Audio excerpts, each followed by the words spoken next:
Eo amin'izay vaovaon'ny fifidianana izay hatrany dia isan'ireo kandida nirotsaka tamin'ny lokon'ny tim ny batan'ny fandresena tamin'ny fifidianana ben'ny tanàna ny 1 Jolay teo i Ranirson Asina.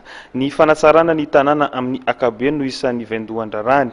Ny alarobia izao no anatanterany fifamindram-pahefana eo aminy sy ny ben'ny tanàna mpisolo toerana izay ondimbiasany eo amin'ny toerany ben'ny tanàna. Jeresika indray ny fanazavana. Atao voalohany aloha ngambany izay efa voalazo be nombentony amin'ny fampelezan-kevitra dia ny hoe fandrindrana ny tanàna amin'ny ankapobeny.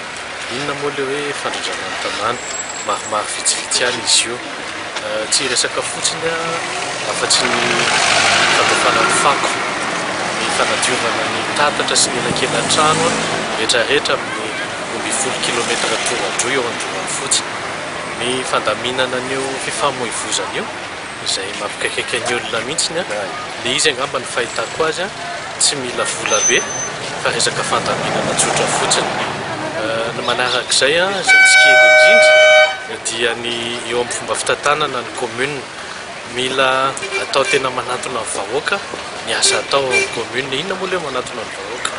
Tokony ho faly ny vahoaka rehefa manao asa ao amin'ny commune ohatra. Raha hanao légalisation izy na hanao certification izy dia zavatra tokony ho vita ao anatin'ny 10 minitra raha be indrindra. Tsy tokony ampiandrasana ela be izy. Zavatra ohatr'izany no andrasan'ny olona amin'ny mpitantana. Izay aloha ngamba ny tena ataoko hoe foiezaka, fa misy koa nefany ny zavatra ataontsika hoe atony ezaka na lavitrezaka. Ohatra ny fijerenan'io CSB2 io, ny fandaminana an'io tsena io, ny fijerenan'ny tanora eo amin'ny resaka fotodrafitrasa.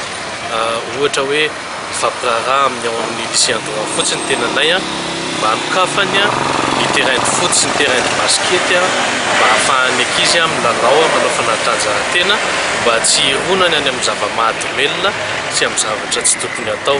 Raha misy ny olana tsy nahafahana nanao izay hatramin'izay dia vonona mpitantana ny commune ifampiresaka ny tompony andraikitra ao amin'ny lycée hanao an'izany zavatra izany.